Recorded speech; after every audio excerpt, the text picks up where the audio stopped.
Bona tarda a totes les famílies de Sabadell, de l'Escola Bressol Can Puiggener. Avui era la xerrada sobre alimentació infantil, però ha sigut una setmana una mica estranya amb les nevades, vam posposar la xerrada i avui doncs finalment entre nens manals i tot plegat a vegades és complicada l'assistència i he decidit fer-vos un vídeo per poder-vos fer arribar el contingut igualment, perquè estic convençuda que l'assistència i les xerrades es complica amb el nostre dia a dia, amb nens petits sobretot, però no per això vol dir que no estigueu interessats en aquest contingut, i ja que l'Ajuntament de Sabadell, a qui agraeixo molt aquesta iniciativa de crear xerrades amb professionals de l'alimentació que us pugui donar informació, doncs he pensat de fer-vos la informació igualment, però en mode de vídeo.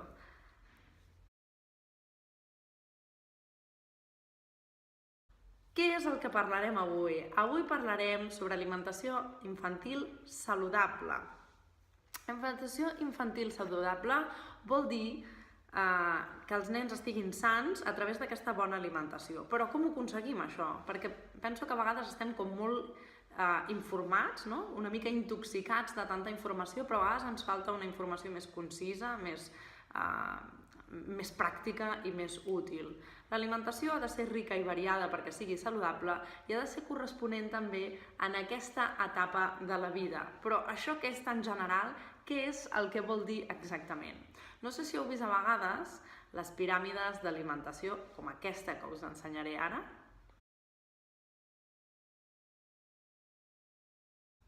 A mi aquesta piràmide d'alimentació no m'agrada gens, no perquè no em sembli correcta, sinó perquè moltes vegades no ens és pràctica. És a dir, no tenim clar si tot el que hi ha a la base ho hem de menjar cada dia o no, perquè clar, els llegums com els cigrons, no? Que es veu aquell paquet i és, però això vol dir que hem de menjar cigrons cada dia? Bueno, no queda massa clar, no?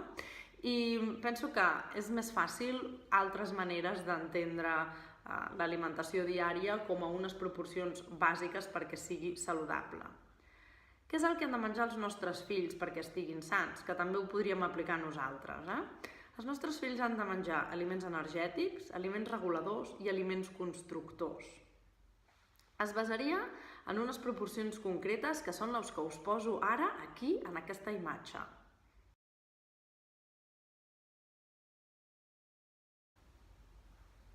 Aquesta imatge ens ensenya que el que s'ha de menjar més, en el cas de la infància, són els energètics i els reguladors. Sabeu quins són els energètics? Són tots aquells que tenen contingut en un nutrient que es diu carbohidrats, que són els que ens aporten més energia.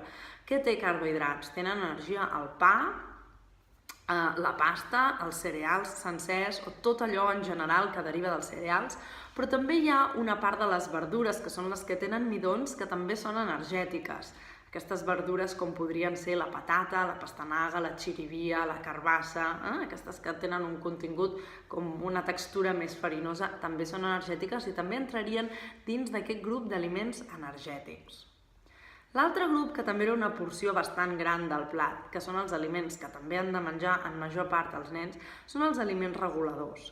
Aquests aliments reguladors són, sobretot, fruita i verdura. I dic fruita i verdura, no fruita o verdura. Ho dic perquè moltes vegades alguns pares em dieu no aconsegueixo que es mengi la verdura, però és igual perquè menja molta fruita. I no és igual. La verdura és bastant més saludable que la fruita perquè no conté tants sucres, que és la fructosa, que és aquest sucre natural que tenen les fruites, però sobretot també perquè tenen altres tipus de vitamines i nutrients imprescindibles que són necessaris. En una porció més petita hi havia els aliments constructors. Els constructors són els que tenen sobretot com a nutrient la proteïna. Ens hem d'imaginar les proteïnes com si fossin uns maons, per això es diuen aliments constructors, amb nutrients que ens ajuden a reconstruir el nostre cos en el cas dels adults, però a construir-lo en el cas dels nens. Les proteïnes també són imprescindibles per als nens, però potser no en tanta quantitat com estem acostumats últimament a menjar-ne. Què són proteïnes? Doncs les proteïnes poden ser d'origen animal o d'origen vegetal. Les que són d'origen vegetal són sobretot els llegums i el que són d'origen animal doncs són, per exemple, la carn i el peix o els ous o els làctics que també deriven de consum d'animals. Quin problema tenim? El problema que tenim sobretot és que la publicitat ens juga molt mal. Un cop ja tenim clares les proporcions que hauríem de menjar, hi ha allà una sèrie d'aliments, que no sé si es podrien dir aliments, però sí són productes alimentaris, que curiosament no són nutritius.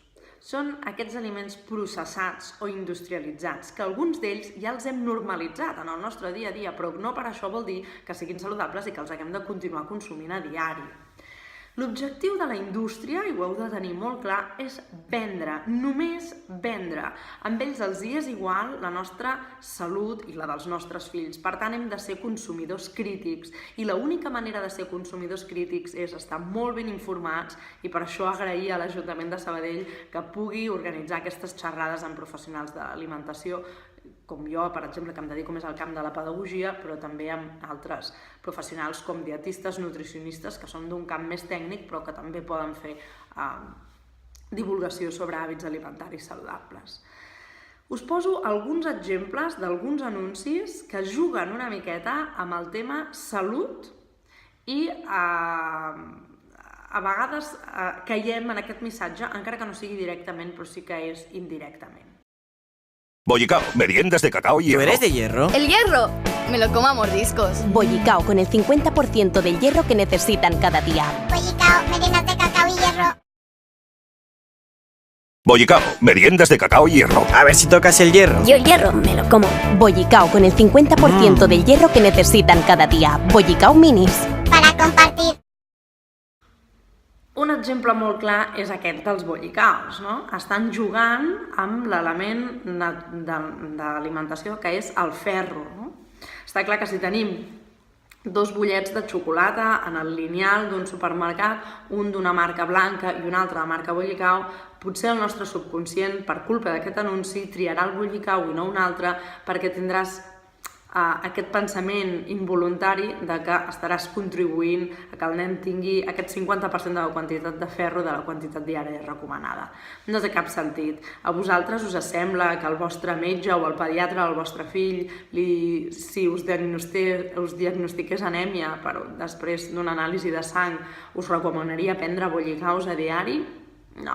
Aquests aliments no són nutritius, no ens nutreixen, són uns aliments caprici i uns aliments que ens fan gaudir a nivell gastronòmic per al tema gust, però no són saludables i per tant han de ser un consum molt ocasional, ni molt menys pensar que consumint aquest producte estem ajudant a omplir els nivells de ferro dels nostres fills o els nostres. Per preservar la salut has de ser crític i has d'informar-te també, però sobretot tenir aquesta visió crítica. Passa el mateix amb aquest anunci que us posaré ara sobre el Danonino. Que se tomen la leche y otros lácteos cada día es fundamental. Por la mañana no hay problema, pero por la tarde haces lo imposible. ¿Otro vaso de leche? ¿Otro vaso? ¿Otro vaso? El queso fresco de Danonino te puede ayudar, porque contiene lo bueno de un gran vaso de leche. Y es que 2 vasitos están elaborados con toda esta leche. Y además es bajo en grasa y sin conservantes. Por eso les ayuda a crecer de forma sana. Danonino, con lo bueno de un vaso de leche. Ya estoy. Aquest és un producte, no sé si recordeu, pares, a la nostra època més jove, que van fer aquell anunci de "a mi me daban 2". Doncs segurament van aconseguir doblar ventes, perquè ells el que busquen és això, no? Vendre, i ho fa molt bé el responsable de màrqueting. Però com us deia, nosaltres hem de ser crítics. No sé fins a quin punt ens cal un làctic doble cada dia, no? I encara menys quan és aquest tipus de làctic que normalment, com ho diu, no? Que prové del queso fresco, del formatge fresc, és un producte bastant més greixós que un làctic normal com un iogurt habitual i per tant estem afegint més productes, més ingredients no saludables en aquest producte. Dir-vos també que aquestes maduixes que hi apareixen no són certes, no hi ha res de maduixa en aquest producte, és tot a través de colorants i saboritzants i altres additius, molt probablement artificials, i de fet al país d'origen de la marca, que és Alemanya, ja estan prohibint anuncis que posin unes imatges quan en realitat no conté aquell ingredient i que en aquest cas de maduixa no en conté, per tant no en podrien, segons la nova normativa de publicitat alemanya, no podrien posar aquest anunci amb maduixes en allà. Aquí encara no hem arribat a aquestes restriccions de publicitat per no fer tant publicitat enganyosa que ens està passant, d'acord? Un altre anunci que ja no està al mercat, ja no el veiem a la televisió, però que fins ara sí que el veiem, és aquest pastisset que és el Quecos. Con una textura y formas únicas, Bimbo presenta la merienda más divertida, los... Quecos. Juegan el forzudo, provoquen tecno. Quequi la muñeca. Quecucho es muy tierno. ¿Cómo que tierno? ¡Si soy un oso! ¡Doy miedo! No, eres un bizcocho. Y estás relleno de cacao. Quecos. Nuevos Quecos, divertidamente saludables. Quecos.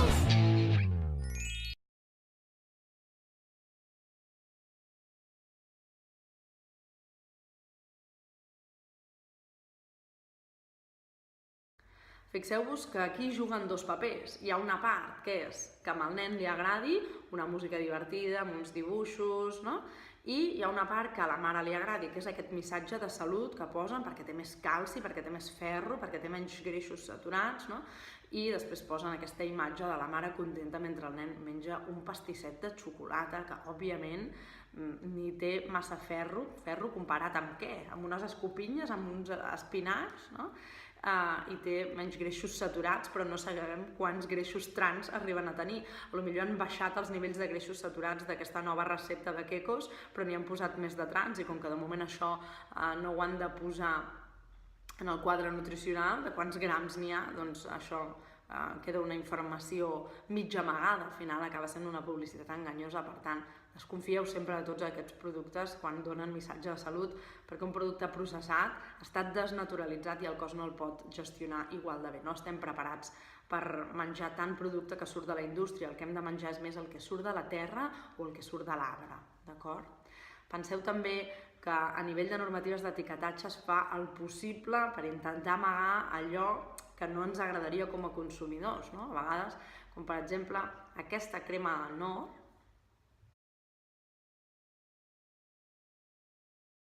es diu que és una crema de llamàntol, quan de llamàntol n'hi ha molt poc, perquè té un 0,5% de concentrat de llamàntol només. Tota la resta són altres restes de crustacis que compren per poder fer aquesta crema deshidratada, però com que per normativa si té un 0,5% ja li poden posar l'etiqueta que em porta, doncs ells posen crema de llamàntol, per tant vigileu molt.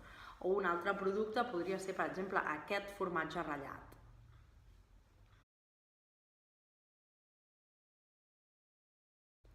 Aquest formatge ratllat que es compra als supermercats Mercadona, perquè és de la seva marca blanca, no sé si us heu fixat, però no posa formatge enlloc. I és perquè no és un producte làctic, en realitat és un producte amb molts greixos vegetals, bastant més econòmics que no pas un làctic, que és una proteïna animal, i es fon amb molta facilitat i per això va tan bé per gratinar, però heu de vigilar perquè el contingut en greixos és molt més alt, per tant hem de vigilar què li estem donant als nostres fills, no?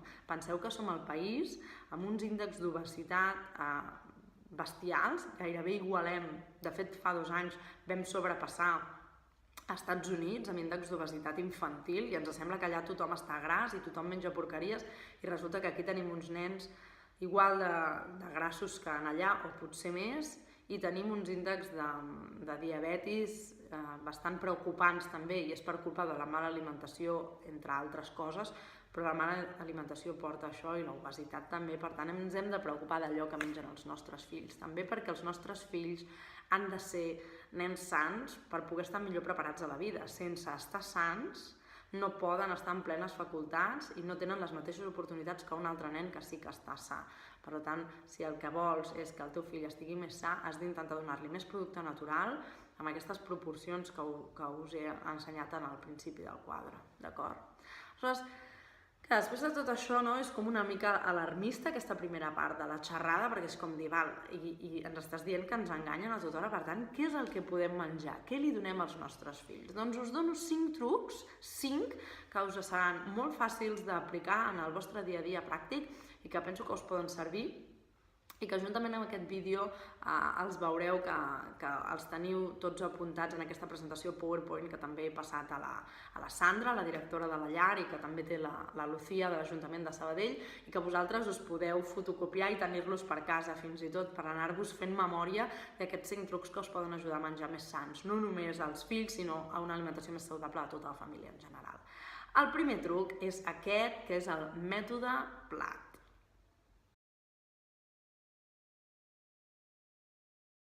El mètode plat és el que ens ajudaria a fer aquestes proporcions que us estava ensenyant en quant a l'alimentació, d'aliments reguladors, constructors i els aliments més energètics.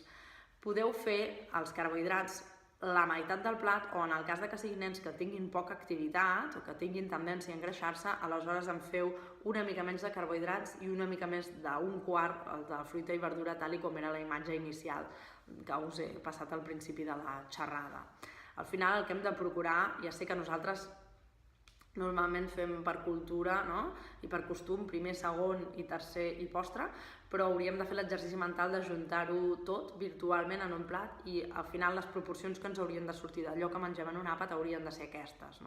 La meitat del que mengem hauria de ser carbohidrats o una mica menys de la meitat, perquè la fruita i la verdura són potser un 30-35% del plat i la resta proteïna, però no més, d'acord? I no patiu. Jo crec que també tenim una herència molt dolenta, que és una postguerra on vam passar fam i alimentació, i tenim una generació que és la superior a la nostra, que al patir gana tenen la sensació que si no estan menjant tall cada dia no estan fent un àpat complet. I així és, però el dia que fem llegum, per exemple, ja no cal afegir-hi cap altra proteïna. El llegum ja ens ofereix proteïna, sobretot si la barreges amb un cereal o amb una patata, que ja tanques aquesta cadena d'aminoàcids i fas que sigui una proteïna completa. El que passa que algunes receptes tradicionals ens juguen males passades, perquè una fabada asturiana, una fabada catalana o unes seques amb botifarra, que són plats típics d'aquí, doncs són com un xute proteic molt bèstia i és evident que no cal menjar això cada dia, i menys amb el tipus de vida que tenim actualment, on treballem a l'interior, no patim fred, tenim vides més aviat sedentàries, practiquem menys activitat física del que voldríem i per tant no ens calen ni tants greixos ni plats tan contundents. El que hem de fer és menjar equilibrat i tenir en compte aquestes proporcions per als nostres fills i per nosaltres. Els nostres fills hauran de menjar més carbohidrats, més aliments energètics que nosaltres, perquè probablement tenen una vida molt més activa i també perquè estan en creixement, i aquest fet de créixer i de desenvolupar-se també gasta una energia basal que nosaltres, que ja hem crescut, no gastem, i per suposat, si som persones que tenim feines sedentàries, no és el mateix un lampista que una administrativa, doncs encara hem de reduir més aquests carbohidrats en proporció i menjar molt més de verdura. Però en el cas dels nens és probable que necessitin una mica més de carbohidrats, i penseu que al ser una xerrada d'alimentació infantil l'he centrada més en les proporcions dels nens. El truc 2 és que a cada plat hi hagi com a mínim 3 colors, perquè aquests 3 colors ens permetran tenir un plat més nutritiu.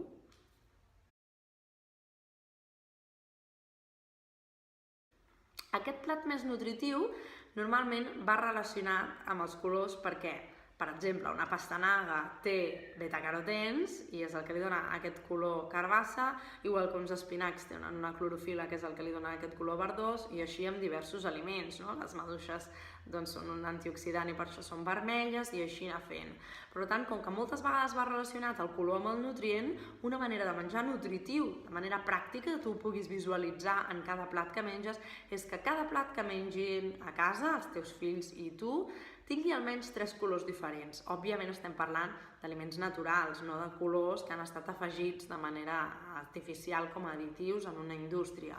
Però si tu garantitzes que hi ha 3 aliments naturals de diferents colors diferents en cada plat del que menges, molt probablement estàs aconseguint una alimentació variada i, per tant, més nutritiva.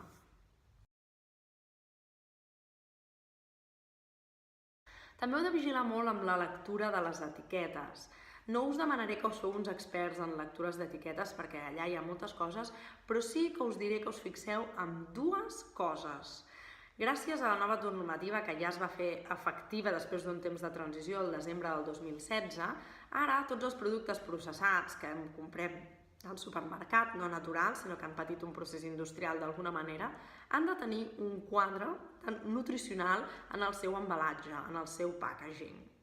D'aquests quadres només vull que us fixeu en dues coses. Una és quants sucres porta aquell producte, que ara està especificat, abans era hidrats de carboni en general i ara ja especifica quants d'aquests hidrats de carboni són sucres i ho teniu aquí.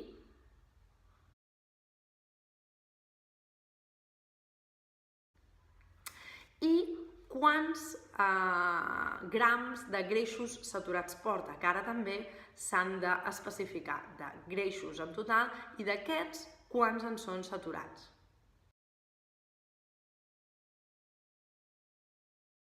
Fixeu-vos que us he assenyalat els de 100 grams i és perquè si ho mireu per ració és molt més difícil de veure realment què estàs prenent perquè no tenim clara quina ració estan tenint en compte les persones que estan fent aquest quadre nutricional. Potser tu estàs menjant més del que ells han entès una ració habitual, no?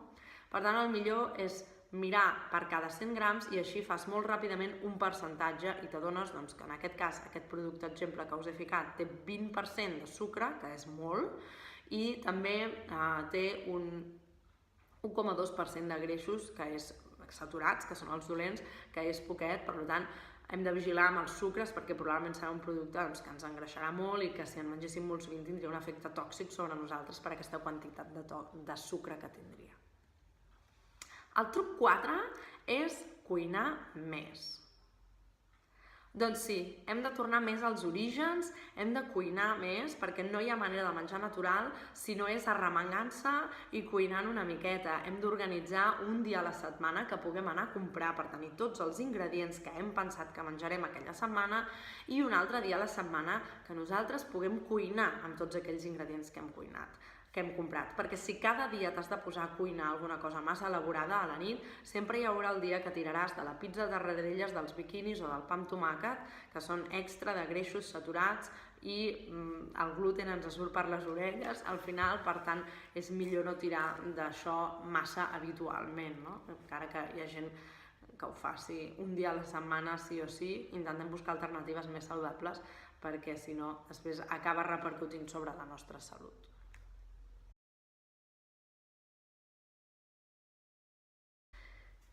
I per últim, tenir en compte que el que hem de tenir present és que per aconseguir-ho el que hem de fer és menjar-ho al màxim natural possible. És a dir, l'única manera que tindrem de cuinar, de menjar més natural, que serà cuinant més, també serà evitant més els productes processats o industrialitzats que us comentava. No és el mateix que esmorzi un bollicao que no pas que esmorzi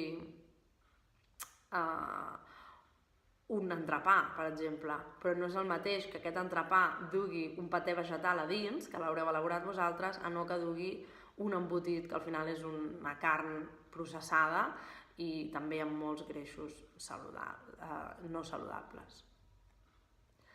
Us deixo en el PowerPoint que està adjunt alguns exemples de celebracions sanes, d'aperitius saludables, de berenars que podeu endur-vos també bastant saludables i alguns esmorzars saludables que podeu fer a casa vostra. La manera també és que ho feu divertit, ja heu vist les fotos, que totes tenen una certa gràcia i també, per què no, que pugueu cuinar amb els vostres fills, que em sembla que també serà la manera de que ells estiguin motivats a menjar més sa i a que donin valor una miqueta a tot allò que esteu fent. Us deixo amb un vídeo final que em sembla que és una genial manera de tancar aquesta petita xerrada que us he intentat comprimir en poc més de 20 minuts perquè sigui ràpid i pràctic per vosaltres, però és un vídeo preciós on en realitat dona veu als nens que els hi pregunten, està en anglès però s'entén molt fàcil, us ho resumeixo molt ràpid, es tracta d'un experiment on pregunten als pares si poguessin escollir amb qui soparien, qui proposarien perquè s'assegués a la taula amb ells. Poden dir qualsevol persona, encara que ja estigui morta, no? I bueno, diuen tota una sèrie de personatges, alguna fa broma i diu Justin Bieber, no? I d'altres diuen Nelson Mandela o personatges importants de la història, i després agafen els fills d'aquests matrimonis a qui els hi han preguntat i els hi fan exactament la mateixa pregunta, i el més curiós és que ells no volen que sigui ningú cèlebre, volen que sigui... Bueno, m'espero que vegueu el vídeo per veure-ho. If you could have dinner with anyone, living or dead, who would you choose? Kylie Minogue. Marilyn Monroe. Oh, God, I wouldn't have a clue. I know, straight up. Paul Hogan. Kim Kardashian. No. I'd like to have dinner with Justin Bieber. What?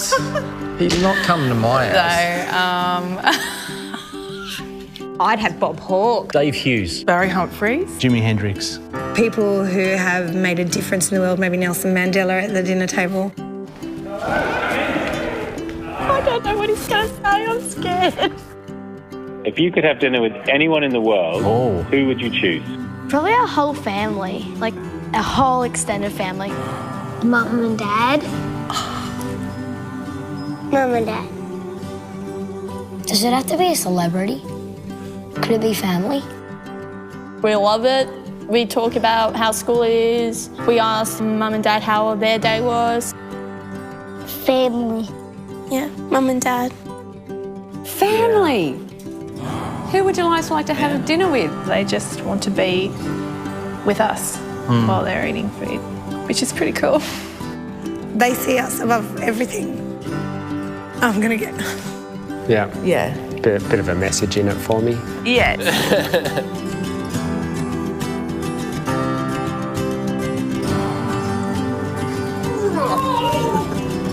What are we having for dinner?